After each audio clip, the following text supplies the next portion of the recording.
আপোনালোক সকলোকে স্বাগতম জনাই মই এটা ৰেচিপি লৈ আহিছোঁ। এইটো হৈছে তিলপিঠা ৰেচিপি। মই প্ৰায়খিনি গৃহিণীয়ে জানেই তিলপিঠা কেনেদৰে বনায়, তথাপিও মই কেনেকৈ বনাওঁ তাকে দেখুৱাব লৈছোঁ। মই 4 ঘণ্টামানৰ কাৰণে বৰা চাউলখিনি তিয়াই ৰাখিছিলোঁ।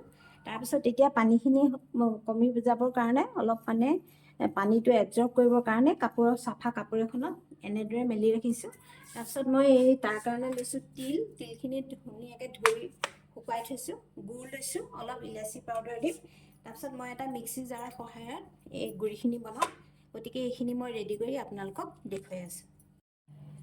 পিঠাগুড়িখিনি সুন্দৰভাৱে হৈ গৈছে। এতিয়া এইখিনি ঢাকি ৰাখিছোঁ। এতিয়া পেন এখনত তিলখিনি ভালকৈ ভাজি ল'ম।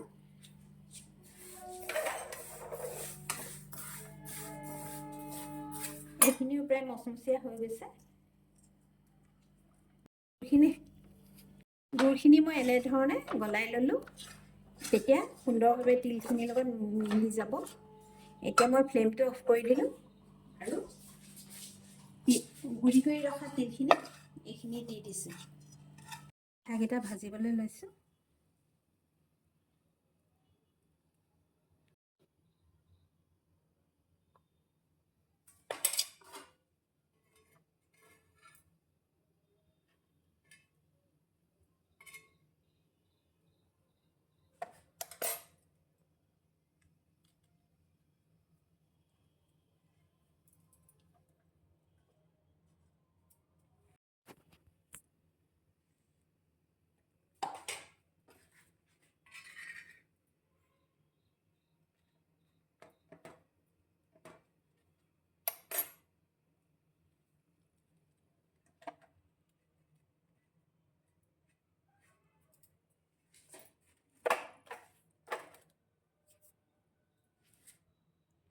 তিলপিঠাকেইটা বনাই হৈ গৈছে।